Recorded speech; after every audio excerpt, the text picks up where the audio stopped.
Hi everyone, this is Shalini and you are watching your own educational channel ज्ञान के मोती। Dear viewers, आज के वीडियो में हम पृथ्वी और हमारा जीवन कक्षा 6 हेतु हमारा सौर मंडल यानी पहला अध्याय जिसका अभ्यास कार्य करने जा रहे हैं।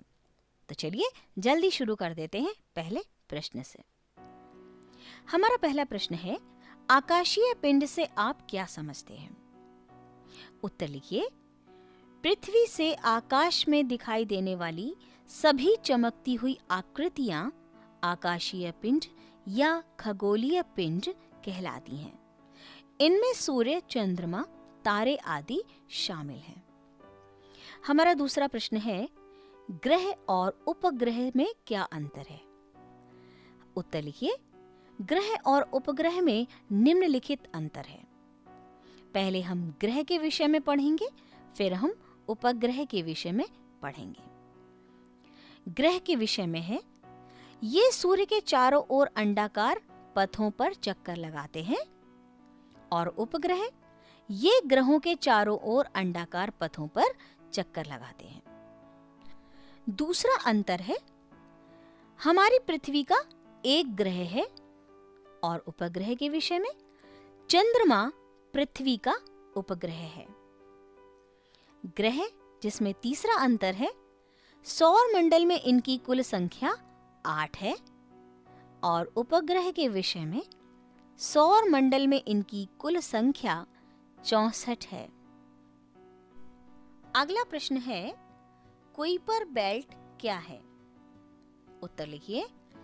नेपच्यून के पार सौर मंडल के आखिरी सिरों पर एक तश्तरी नुमा विशाल पट्टी है जिसे कुइपर बेल्ट या मेखला कहा जाता है। इसमें असंख्य खगोलीय पिंड उपस्थित हैं जिनमें कई बर्फ से बने हुए हैं। धूमकेतु इसी क्षेत्र में आते हैं। अगला प्रश्न, निहारिका से आप क्या समझते हैं? उत्तर लिखिए। बिग बैंग की घटना के कुछ करोड़ वर्ष के बाद तारों और आकाश गंगाओं का निर्माण होने लगा। वास्तव में आकाश गंगा का निर्माण हाइड्रोजन, हीलियम गैसों तथा धूल कणों से बने विशाल बादल के इकट्ठा होने से हुआ है। आकाश गंगा को बनाने वाले इन बादलों को निहारिका या नेब्यूला कहते हैं। अगला प्रश्न लिखिए, आकाश गंगा किसे कहते हैं? हमारा सौर मंडल किस आकाश गंगा में है? उत्तर लिखिए। आकाश गंगा में एक ओर से दूसरी ओर तक फैली चौड़ी सफेद पट्टी की तरह एक चमकदार पथ यानी रास्ता जो असंख्य तारों का समूह है, आकाश गंगा कहलाता है। हमारा सौर मंडल मंदाकिनी नामक आकाश गंगा में है। अगला अभ्यास कार्य है, सही जोड़े बनाइए। पहला है, मंगल ग्रह के उपग्रहों की संख्या 2। खा है, सूर्य से पृथ्वी की दूरी लगभग 15 करोड़ किलोमीटर। गा है, सर्वाधिक उपग्रह वाला ग्रह, सही उत्तर है शनि ग्रह। डियर व्यूवर्स, सौर मंडल में इस ग्रह के सबसे अधिक उपग्रह यानी चंद्रमा हैं जिनकी संख्या है 82 यानी 82। आज से 2 साल पहले तक सबसे अधिक उपग्रहों के होने का तमगा बृहस्पति ग्रह के नाम था, लेकिन 2019 में खगोलविदों ने शनि की परिक्रमा करते हुए 20 नए उपग्रहों की खोज कर इतिहास को बदल दिया। बृहस्पति के पास अब वर्तमान में 79 यानी 79 उपग्रह हैं। घा है, शून्य उपग्रह वाला ग्रह शुक्र। और ना है, दूरी का मापक प्रकाश वर्ष। अगला अभ्यास कार्य, रिक्त स्थानों की पूर्ति कीजिए। तारे गर्म गैसों से बने गोले हैं।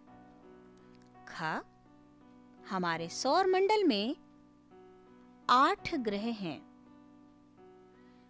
गा, हमारी पृथ्वी का एकमात्र उपग्रह चंद्रमा है और ग्रह क्षुद्र ग्रह मंगल एवं बृहस्पति ग्रह के मध्य पाए जाते हैं।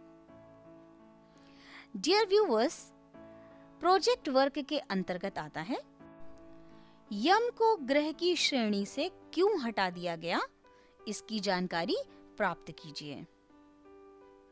इसका उत्तर लिखिए। अगस्त 2006 तक यम हमारे सौर मंडल का नवा ग्रह माना जाता था। यम यानी प्लूटो नेपच्यून की कक्षा का अतिक्रमण करता था। अतः 24 अगस्त 2006 को अंतर्राष्ट्रीय खगोलीय संघ द्वारा यम यानी प्लूटो को ग्रह की श्रेणी से हटा दिया गया है। डियर व्यूअर्स, यहीं पर समाप्त होता है पृथ्वी और हमारा जीवन का पहला अध्याय, जो कि कक्षा 6 हेतु था। हम मिलेंगे अगले वीडियो में एक नए अध्याय के साथ। तब तक के लिए अपना विशेष ध्यान रखिए। खूब पढ़ें, खूब पढ़ें। Thank you.